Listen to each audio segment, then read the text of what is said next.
Assalamualaikum warahmatullahi wabarakatuh. Perkenalkan, nama saya Siva Anggraini, NPM 1911080404. Video ini dibuat untuk memenuhi salah satu tugas individu dalam mata kuliah bimbingan dan konseling sosial. Di sini saya akan menjelaskan mengenai terapi realita atau reality therapy.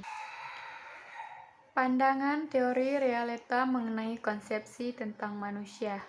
Pandangan tentang sifat dasar manusia seperti halnya teori-teori psikodinamik. Konseling realita memandang bahwa kesulitan atau problema perilaku manusia berakar pada pengalaman pada masa kanak-kanak. Untuk dapat berkembang dengan sehat, anak perlu berada di tengah-tengah orang dewasa yang dapat memberinya kasih sayang secara penuh. Kasih sayang yang memungkinkan anak untuk memperoleh kebebasan, kemampuan, dan kesenangan dalam cara-cara yang bertanggung jawab.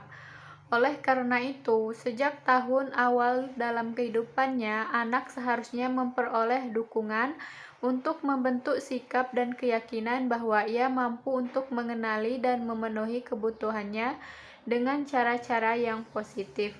Konseling realita memandang manusia pada dasarnya dapat mengarahkan dirinya sendiri atau self-determining.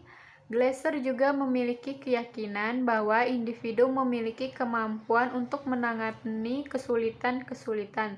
Seperti dikatakan Glasser, "We are really the victims of what they happened to us in the past." Selanjutnya yaitu pokok-pokok teori realita konseling. Pendapat tradisi yang beranggapan bahwa seorang berperilaku tidak bertanggung jawab disebabkan oleh gangguan mental ditolak oleh Glasser. Pengalaman masa lalu diabaikan karena terapi realitas mengarahkan pandangan penilaiannya pada bagaimana perilaku saat ini dapat memenuhi kebutuhan konseli. Faktor alam bawah sadar sebagaimana ditekankan pada psikologi analisis, Freud tidak diperhatikan karena Glasser mementingkan apa dari apa pada mengapanya. Terapi realitas menolong individu untuk memenuhi, mendefinisikan, dan mengklarifikasikan tujuan hidupnya. Terapi realitas menolak alasan tertentu atas perbuatan yang dilakukan. Terapi realitas menolak alasan tertentu atas perbuatan yang dilakukan. Selanjutnya yaitu ciri-ciri terapi realitas. Terapi realitas menolak adanya konsep sakit mental, tetapi yang ada adalah perilaku tidak bertanggung jawab, tetapi masih dalam taraf mental yang sehat bagi yang mendapatkan gangguan mental, sedangkan kesehatan mental memiliki tingkah laku yang bertanggung jawab. Terapi realitas berfokus pada perilaku nyata mencapai tujuan yang akan datang penuh optimisme. Terapi realitas berfokus pada saat sekarang bukan kepada masa lampau. Terapi realitas menekankan pertimbangan-pertimbangan nilai. Terapi realitas tidak menekankan transferensi. Terapi realitas menekankan aspek-aspek kesadaran, bukan aspek-aspek ketidaksadaran. Terapi realitas menghapus hukuman. Selanjutnya yaitu peran konselor dalam konseling terapi realitas. Konselor terlibat dengan konseli membawa konseli menghadapi realita, tidak membuat pertimbangan nilai dan keputusan bagi konseli, mengajarkan konseli membuat rencana yang sesuai dengan kemampuan dan keterampilan yang mereka miliki, bertindak tegas, pembimbing, memberi hadiah, pemberi. Yang selanjutnya yaitu proses konseling realita. Menurut Glasser, hal-hal yang membawa perubahan sikap dari penolakan ke penerimaan realitas yang terjadi dalam proses konseling adalah konseli dapat mengeksplorasi keinginan, kebutuhan, dan apa yang diresepsikan tentang kondisi yang dihadapinya. Konseli fokus pada perilaku sekarang tanpa terpaku pada permasalahan masa lalu. Konseli mau mengevaluasi perilakunya, merupakan kondisi di mana konseli membuat penilaian tentang apa yang telah ia lakukan terhadap dirinya berdasarkan sistem nilai yang berlaku di masyarakat.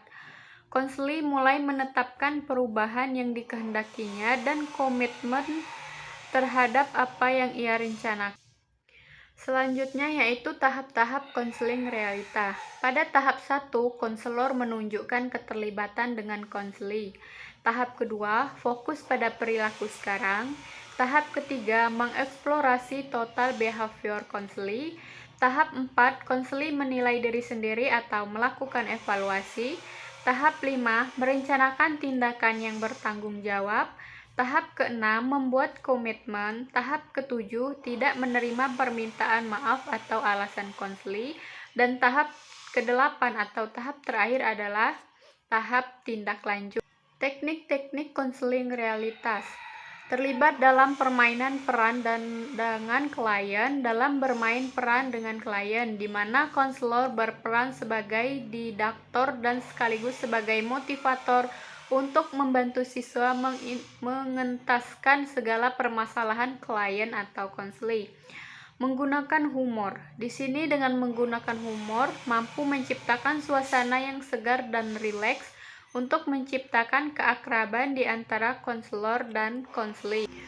Mengonfrontasikan klien dan menolak dalih apapun konfrontasi merupakan salah satu respon konselor yang sangat membantu konseli.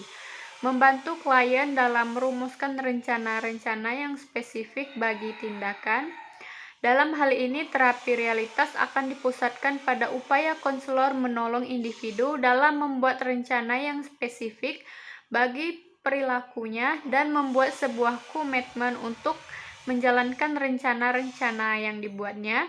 Bertindak sebagai model dan guru. Di sini konselor bertindak sebagai model dan guru yang bersifat mendidik. Memasang batas-batas dan menyusun situasi terapi.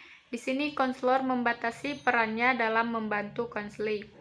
Menggunakan terapi kejutan herbal atau sarkasme yang layak untuk mengonfrontasikan klien dengan tingkah lakunya yang tidak realistis. Sarkasme merupakan majas sindiran yang diucapkan secara langsung dan kasar. Yang terakhir yaitu melibatkan diri dengan klien dalam upaya menciptakan kehidupan yang lebih efektif. Baik, itu saja penjelasan dari saya. Lebih kurang saya mohon maaf. Saya akhiri. Wassalamualaikum warahmatullahi wabarakatuh.